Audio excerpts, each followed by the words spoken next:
Hey friends, welcome back to my channel. Today I'm going to show you how I made this Groovy Wave tumbler. It's an idea I've had in my head for a little while now. I just didn't have time to make a tutorial until now. So first thing I'm going to do is go in with my 30-ounce straight skinny from Parish Tumblers. It is linked in the description box below along with the discount code. And those of you that know me can see that I'm already kind of going out of order. Typically I glitter my tumbler after I've laid my vinyl, but those scalloped edges are not going to make it easy to tape off and glitter. So we're actually going to work in reverse this time. So right here I'm just laying a base layer of white acrylic paint, and I'm going to make sure it's all smoothed out, no lumps, no bumps, no ridges, so that I get a nice seamless coat of glitter. Then I'm going to glitter it with Wallflower from Nicole Marett Original. And you'll notice when I go to the next step, my tumbler looks a lot darker. That's because after I was done recording for the day, I decided I wanted just a little bit more vibrant. So I went back in with a second layer of glitter, and I used the Mod Podge, I never can say it, method. And I put a little bit of pink paint in my Mod Podge to tint it. So the second step here, you'll see the tumbler looks a lot darker. After that paint dried, I went ahead and threw it on the turner for 2 coats of epoxy. I dremeled the top and I sanded it smooth, and we are ready for our vinyl application. So you can see I'm laying my vinyl here all in one section. I went ahead and I made myself a file in my Silhouette Studio and cut it out. I'll have it available in my Etsy shop. The only thing is you have to make sure you measure the circumference of your cup and you extend those waves to be just the perfect size. You don't want it too short or too long, because if you trim off excess, you're going to have one little scallop that's unevenly shaped, and you don't want that. So I'm just going to lay these all in one seamless piece so that I don't have to mess with measuring them out, making sure they're even, making sure the hills and valleys line up, and all that jazz. So just one nice seamless piece. And it goes on super easy, just like a normal vinyl wrap. And you can see I have a decal on here as well. That was the decal I was intending to use, but I wound up just not liking the flow with the tumbler. But I had put that on first so I could place kind of exactly where I wanted my scallops.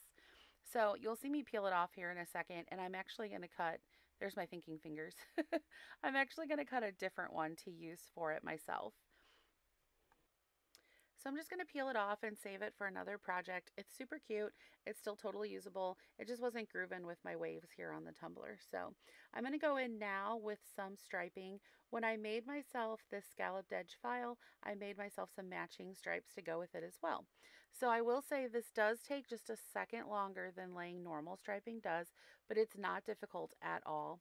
So I just kind of line it up with where the hills and valleys are, and then I use my sharp tweezers here to kind of hold it in place where I want it and tack it down with my thumb.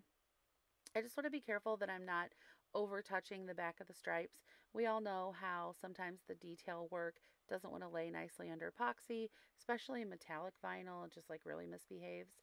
So I'm just trying to avoid touching it as much as possible. So I just kind of line it up where I want it, and then I use those tweezers to guide it to be perfect. So I'm just going to continue to take my time and lay all of those stripes down nice and straight. And then I'm going to actually add a skinnier accent striping over it. But first I'm going to go ahead and throw my silver vinyl on. That's the offset for the decal that I cut. So this actually looks really cute just the way it is. If you only want to do the thicker stripe, you could absolutely just stop right here. But I am going to come back in and add a little more accent. So I'm laying the offset for the decal that I cut. It says, "I'm yours, no refunds." I did want to make it a Valentine's themed tumbler, but I didn't want to make it the traditional like "be mine, I love you," etc., etc. So here I am going in with my darker plum vinyl. I'm going to lay the decal first, and then I'll go back in with the striping.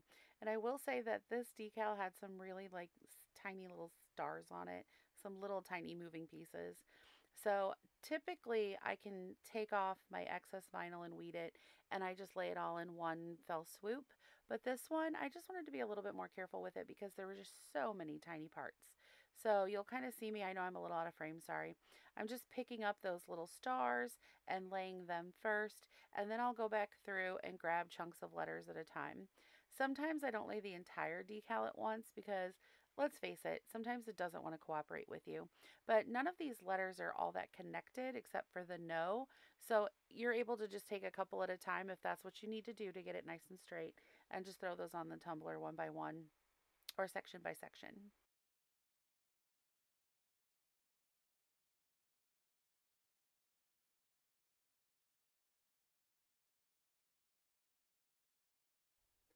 So once I got all those little fussy pieces out of the way, the rest was all smooth sailing.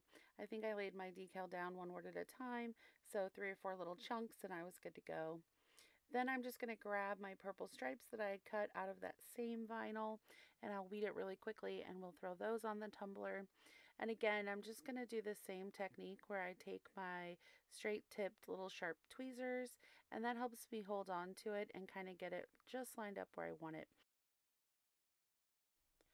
I do kind of go just a little bit slower with these little accent stripes because I really want to make sure they're centered perfectly on that offset stripe behind them. I just really like those clean, crisp lines like that. So I am kind of slow and careful and methodical with it. But as you can see, it's not hard. It doesn't take long. It's just a little bit more tedious than normal. But I think it really pays off in a big way to have something that's just a little bit more unique.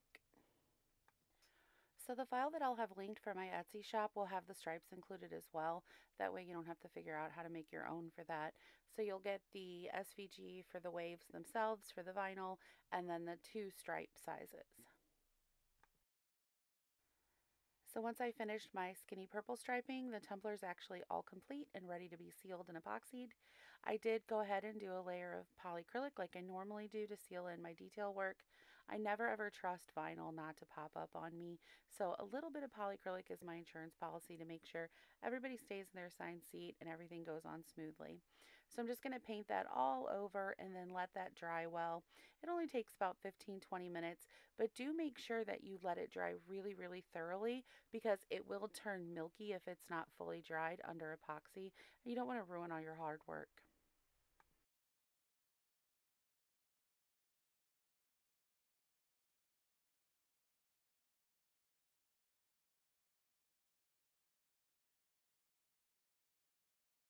Once that was all dried up, it was ready to go on the turner with some epoxy.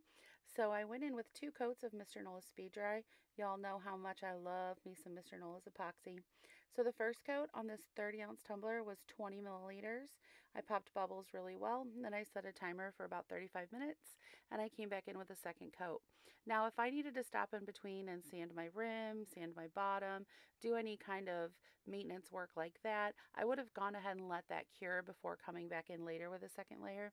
But I knew that my bottom was really super smooth because I had already sanded it smooth before I did my vinyl work. So I knew I was pretty good to go with that second coat. At least I hoped I was. So I came back in about 35 minutes later, put that second layer on while the first one was still a little bit tacky. That way they were able to bond together and save me even a little extra time. I didn't have to wait for it to fully cure. I will say that I don't recommend that trick if you're newer to using epoxy or if you've just switched brands because we know every epoxy behaves differently and sometimes there's some kinks to work out and you don't want to ever put a layer over a layer that's not fully cured. So if you've been having problems lately with coats not curing and still remaining tacky, I would not try that trick. If you're really confident in your epoxy, then I would say go ahead and roll on and save yourself the time. Once that final coat of epoxy cured, she was all done, and just look at how stinking cute she came out. So I know it's not a terribly intricate design, it's very simple and it's very easy to do, but I just thought it was a little something special and a little bit something unexpected to have that new shape in the mix. As always, thank you so much for joining me today. I hope that you enjoyed the video. If you liked what you saw and you're interested in seeing more, you can join my free Facebook group, Add a Bit of Bling Creative Community. I make the majority of my tumblers live there, and I'd love to see you. I'll see you next time, guys, but until then, I can't wait to see what you create.